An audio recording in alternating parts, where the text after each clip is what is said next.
एक तरफ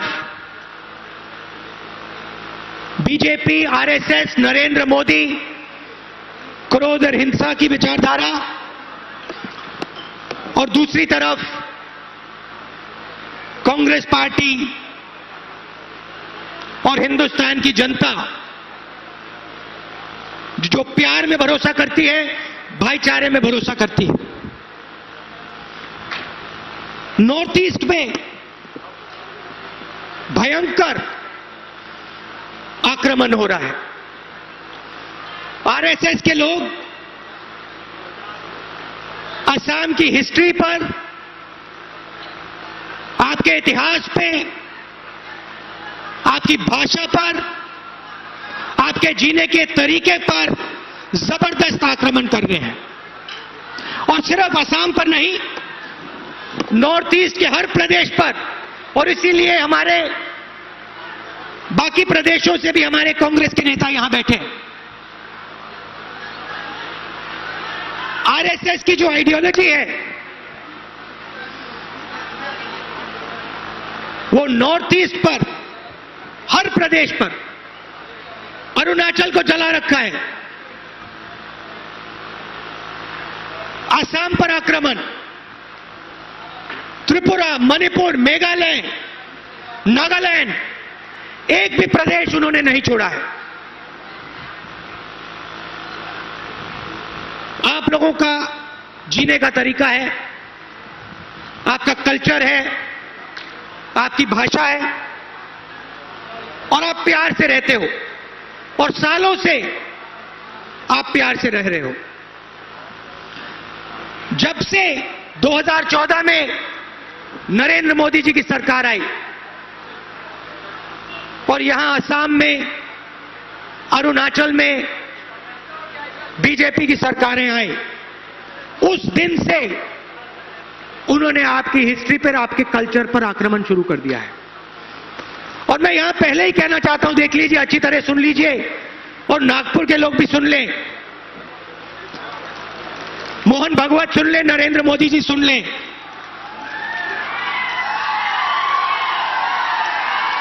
चौकीदार सुन ले,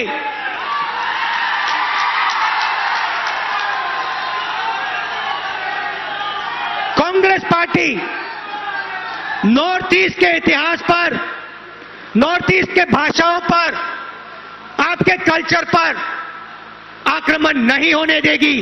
कांग्रेस पार्टी नॉर्थ ईस्ट की हिस्ट्री को, कल्चर को बचा कर रखेगी। हम आपके कल्चर की रक्षा करेंगे और हम बीजेपी, नरेंद्र मोदी, मोहन भागवत को मुंह तोड़ जवाब देंगे।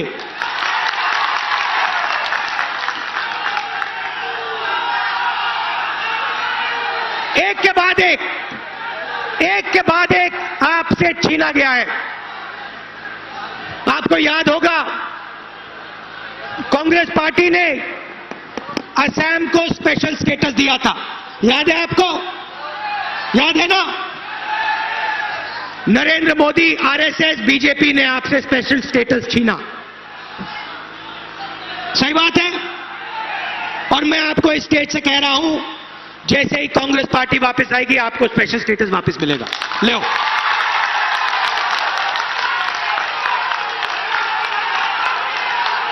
हिंदुस्तान के सामने सबसे बड़ी समस्या रोजगार की है। जहां भी हम जाते हैं, देश में पूछते हैं, महाराष्ट्र में, असम में, नॉर्थ ईस्ट में, बिहार में, उत्तर प्रदेश में, हिंदुस्तान के किसी भी युवा से पूछो क्या करते हो, नरेंद्र मोदी के हिंदुस्तान में जवाब आता है, कुछ नहीं करते हैं। वो उधर Narendra Modi make in India की बात करते हैं, startup India, make in India, sit down India, दाएं देखो इंडिया, बाएं देखो इंडिया, जहां भी जाते भाषण करते हैं। पता लगता है कि पूरे हिंदुस्तान में नरेंद्र मोदी जी साल में 1 लाख युवाओं को रोजगार दे पाते हैं। दिन में 450 युवाओं को नरेंद्र मोदी रोजगार देते हैं, मगर टेलीविजन पे आपको हर रोज make in India, make in India, make in India दिखाई देगा।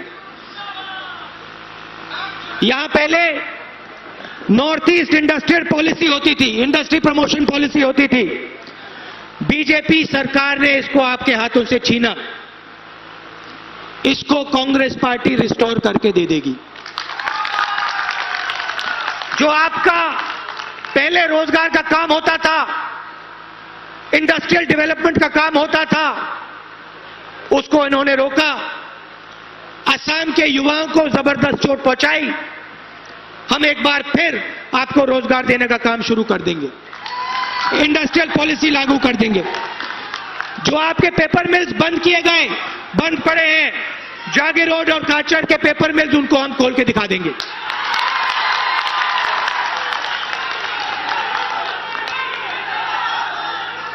और जो आपका फ्लड का प्रॉब्लम होता है, हर साल बाढ़ की बात उठती है। नरेंद्र मोदी जी ने लंबे वायदे किए थे, कुछ हुआ? कुछ किया उन्होंने? तो नेशनल कमिटमेंट होगा कि असम में जो बाढ़ आता है, इसको हम ठीक कर दें।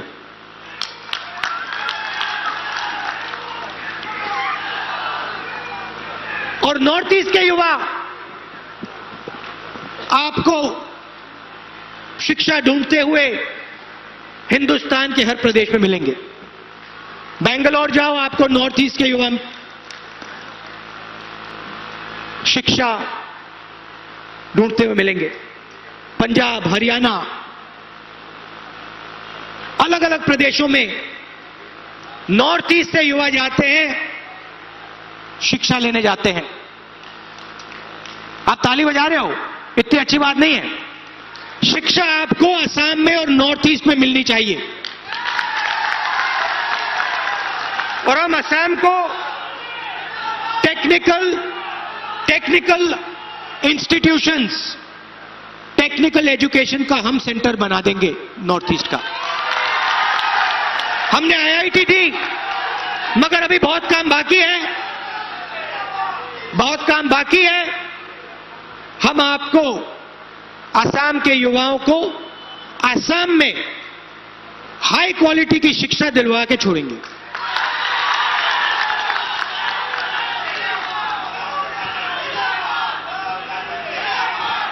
देखिए, आप देश, किसी भी प्रदेश को देखिए, आप नॉर्थ ईस्ट को देखिए। अरुणाचल के एक्स चीफ मिनिस्टर यहां बैठे हैं। आज अस्पताल में मैं गया, अरुणाचल के दो युवाओं को गोली लगी। आप हरियाणा जाइए, वहां पे जाट और नॉन जाट की लड़ाई चल रही है। महाराष्ट्र जाइए,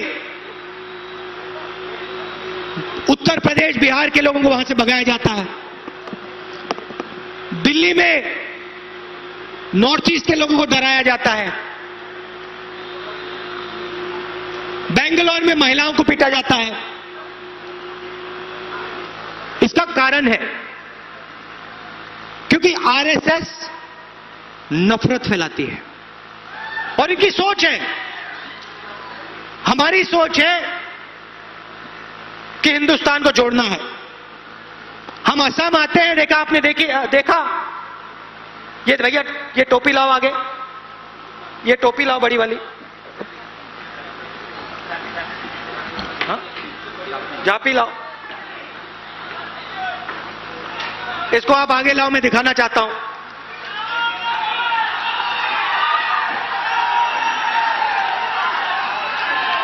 इसको यहां लाओ, झापी को यहां लाओ, झापी को यहां लाओ। देखो, अब ये देखिए, ये इतनी बड़ी टोपी है, झापी है, अम्ब्रेला है। इसके नीचे सब लोग खड़े हैं, प्यार से खड़े हुए हैं, भाईचारे से खड़े हुए हैं। ऐसा असम हम चाहते हैं। अब देखिए, इसके अंदर कोई लड़ाई नहीं हो रही है, कोई मारपीट नहीं हो रही है, खुशी से सब लोग खड़े हैं। ऐसा हम असम चाहते हैं। और बीजेपी चाहती है, आरएसएस चाहता है कि असम में आग लगे, बाकी हिंदुस्तान में इसको ले जाओ। बाकी हिंदुस्तान में आग लगे, नफरत हो, और 15-20 उद्योगपतियों को पूरा का पूरा फायदा मिल जाए।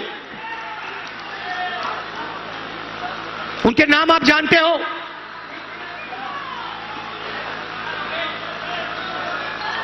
उनके नाम जानते हो आप? उनकी सोच है, बीजेपी की सोच है, असम लड़ाई करे, असम के अलग अलग लोग लड़ाई करें और उनके 15-20 जो मित्र हैं, अनिल अंबानी ऐसे मित्र, आपका पूरा का पूरा पैसा लूटकर चले जाएं। भाई और बहनों, हिंदुस्तान का किसान, असम का किसान दिन भर रोता है, आत्महत्या करता है। असम में लाखों स्टूडेंट्स बैंक लोन लेते हैं। उनके माता पिता रोज काम करके उस बैंक लोन का पेमेंट देते हैं। हर प्रदेश में लाखों युवा एजुकेशन लोन लेते हैं। मैं आपसे सवाल पूछना चाहता हूं और असम के हर युवा से पूछना चाहता हूं, नरेंद्र मोदी पिछले 4 साल में 15 लोगों का 3.5 लाख करोड़ रुपए माफ कर सकता है। अनिल अंबानी का 45,000 करोड़ रुपए माफ कर सकता है। विजय माल्या 10,000 करोड़ रुपए, ललित मोदी, नीरव मोदी 33,000 करोड़ रुपए। मैं आपसे पूछना चाहता हूं, अगर 3,50,000 करोड़ रुपए नरेंद्र मोदी 15 लोगों का माफ कर सकता है, तो असम के युवाओं का एजुकेशन लोन क्यों नहीं माफ कर सकता है? असम के किसान का कर्जा माफ क्यों नहीं कर सकता है? कभी उन्होंने नहीं किया। हमारी 3 सरकारें बनी, मध्य प्रदेश, राजस्थान, छत्तीसगढ़। 15 साल से वहां मध्य प्रदेश में किसान का कोई काम नहीं हुआ। हमने साफ कह दिया था, देखिए 10 दिन लगेंगे, 10 दिन के अंदर मध्य प्रदेश, छत्तीसगढ़, राजस्थान के किसान का कर्जा माफ हो जाएगा। बीजेपी के सब नेताओं ने कहा ना, नहीं हो सकता, पैसा नहीं है। और मैं आपको खुशी से कहना चाहता हूं, 10 दिन नहीं लगे, 2 दिन के अंदर तीनों स्टेट का कर्जा माफ हो गया।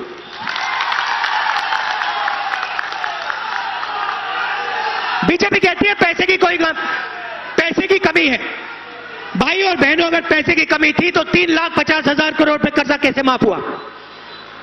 मनरेगा नहीं चलाते, भोजन का अधिकार नहीं देते, मगर इन 15-20 उद्योगपतियों का एक के बाद एक हजारों करोड़ रुपए कर्जा माफ करते हैं। मैंने साफ कह दिया है, इस बार 2019 में कांग्रेस पार्टी ऐतिहासिक काम करने जा रही है। ऐतिहासिक काम करने जा रही है। हमने आपको सफेद क्रांति दी, हरी क्रांति दी, लिबरलाइजेशन दिया, कंप्यूटर रेवोल्यूशन दिया, मनरेगा दिया, भोजन का अधिकार दिया। हम झूठे वायदे नहीं करते हैं। मैं यहां आकर मोदी जी जैसे झूठ नहीं बोलूंगा। मैं आपसे नहीं कहूंगा कि हर बैंक अकाउंट में मैं 15 लाख रुपए डालूंगा। 15 लाख रुपए कहा था कुछ दिन पहले पार्लियामेंट के आखिरी दिनों में। पीयूष गोयल जी भाषण देते हैं। उन्होंने बजट में कुछ कहा, बीजेपी के लोगों ने धड़ाधड़ ताली बजाई। हम सब बैठे थे, मैंने सोचा भैया क्या कर दिया इन्होंने, कि मतलब 5 मिनट यूं धड़ 5 मिनट ताली बजी। मैंने सोचा बड़ा काम किया होगा। मैंने खारगे जी से पूछा, भैया इन्होंने क्या किया? खारगे जी कहते हैं, अनाउंसमेंट किया है कि हिंदुस्तान के किसान को हर रोज 17 रुपए देंगे। अनिल अंबानी को 45,000 करोड़ रुपए, नीरव मोदी को 35,000 करोड़ रुपए और हिंदुस्तान के किसान को परिवार को, एक परिवार को 17 रुपए दिन के, मतलब 3.5 रुपए एक व्यक्ति को। और उधर बीजेपी के लोग धड़ाधड़ धड़ाधड़ धड़ाधड़ ताली बजा रहे हैं।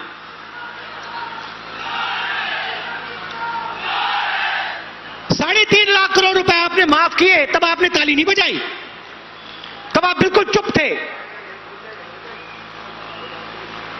हिंदुस्तान के किसान को 3.5 रुपए देते हो, ताली बजाते हो 5 मिनट। अब कांग्रेस पार्टी बताएगी, अब कांग्रेस पार्टी समझाएगी ताली कैसे बजेगी। अब आप सुनिए, देखिए, हमने निर्णय ले लिया है 2019 में जैसे ही कांग्रेस पार्टी चुनाव जीतेगी, और वो होने वाला है, मैं आपको बता रहा हूं, 2019 में कांग्रेस पार्टी की सरकार बनी है, यहां पे सबकी सब लोकसभा सीट आ रही है। जैसे ही हमारी सरकार बनेगी, Congress party minimum income guarantee लागू कर देगी। मिनिमम इनकम गारंटी का मतलब हर व्यक्ति को 3.5 रुपए देने का नहीं, गारंटी करके हर गरीब व्यक्ति के बैंक अकाउंट में सीधा डायरेक्ट कांग्रेस पार्टी पैसा डालेगी। कोई फर्क नहीं पड़ेगा अगर वो हिंदुस्तानी है और अगर वो गरीब है, चाहे वो असम का हो, किसी भी प्रदेश का हो, अरुणाचल का हो, यूपी का हो, बिहार का हो, किसी भी धर्म का हो, किसी भी जात का हो, कोई फर्क नहीं पड़ता है। अगर वो हिंदुस्तानी है, अगर वो इस झंडे का है, उसको उसके बैंक अकाउंट में डायरेक्ट पैसा मिलेगा। ये कांग्रेस पार्टी ने निर्णय ले लिया है। Minimum income guarantee. और हमारे जो टी गार्डन्स में लोग काम करते हैं, उनको भी मैं यहां से कहना चाहता हूं, मोदी जी ने बहुत बड़े बड़े वायदे किए थे, उन्होंने कुछ किया आपके लिए? मुझे आप बता दो क्या किया। मेरे पास समय है, बताओ। नरेंद्र मोदी जी ने असम के किसान के लिए, असम के टी गार्डन वर्कर्स के लिए, असम के युवाओं के लिए क्या किया, मुझे बता दो।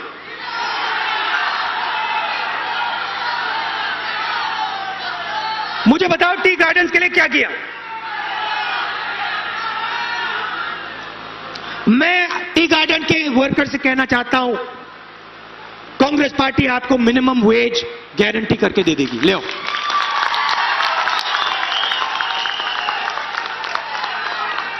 और अगर आप सोचते हो कि कांग्रेस पार्टी, अगर आप सच्चाई देखना चाहते हो तो आप मेरे सब भाषण देखो, मध्य प्रदेश, राजस्थान, छत्तीसगढ़, मेरे सब भाषण देखो। हमने किसानों की बात की, जमीन अधिग्रहण बिल लाए।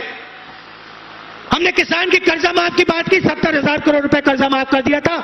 मध्य प्रदेश, राजस्थान, छत्तीसगढ़, पंजाब, कर्नाटक में जाके किसी से भी पूछ लो। तो हम जो यहां कह रहे हैं, मैं जो कह रहा हूं, ये सच्चाई है, ये होगा। ये नरेंद्र मोदी वाला झूठ नहीं है। और आखिरी बात मैं आपसे कहना चाहता हूं, आखिरी बात कहना चाहता हूं, देखिए, एनआरसी में जो भी हिंदुस्तानी है, उसका प्रोटेक्शन मिलेगा। साफ बात है। और आप जानते हो, जो भी हिंदुस्तानी है वो एनआरसी लिस्ट से बाहर नहीं होगा। और आप जानते हो कि सबसे बड़ा आक्रमण जिसके कारण पूरा नॉर्थ ईस्ट जल रहा है, सिटीजन अमेंडमेंट बिल, जिसको कांग्रेस पार्टी ने राज्यसभा में रोका। आप इसको भूलिए मत। जब हमारी जरूरत थी, हम आपके साथ खड़े हुए। और ये जो एंटी नॉर्थ ईस्ट बिल है, जो आपके कल्चर के खिलाफ, आपकी भाषाओं के खिलाफ, आपकी हिस्ट्री के खिलाफ, इसके खिलाफ कांग्रेस पार्टी खड़ी है।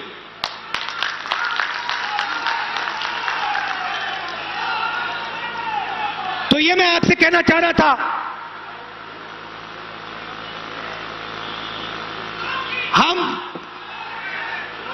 हम असम की जनता, आपका जो कल्चर है, हिस्ट्री है, भाषा है, ये हमारे लिए बहुत जरूरी है। और मैं सिर्फ असम की बात नहीं कर रहा हूं, चाहे बड़ा प्रदेश हो, चाहे छोटा प्रदेश हो, चाहे उत्तर प्रदेश हो या त्रिपुरा, सिक्किम छोटा हो, हमारे लिए ये सब प्रदेश जरूरी हैं। हिंदुस्तान की सब भाषाएं, अलग अलग विचारधाराएं, अलग अलग सोच, इस सब से हमारे लिए हिंदुस्तान बनता है। और अगर हम इसको दबाते हैं, अगर हम आपकी भाषा को दबाते हैं, तो हम हिंदुस्तान को चोट पहुंचाते हैं। तो हमारा लक्ष्य है कि इस देश के सब लोगों को इस देश में जगह मिले, इस देश में प्यार और भाईचारा फैले और मिलकर यह देश आगे बढ़े। और बीजेपी चाहती है कि इस देश का राज नागपुर से हो। एक विचारधारा देश पर थोपना चाहती है, एक सोच देश पर थोपना चाहती है। और कांग्रेस पार्टी बीजेपी आरएसएस से लड़ना जानती है, बीजेपी आरएसएस को हराना जानती है। और आप देखना, हम इनको 2019 में हरा के दिखाएंगे। आप सबका बहुत बहुत धन्यवाद। आप दूर दूर से आए, इतने प्यार से आपने मेरी बात सुनी, इसके लिए बहुत बहुत धन्यवाद। नमस्कार, जय हिंद।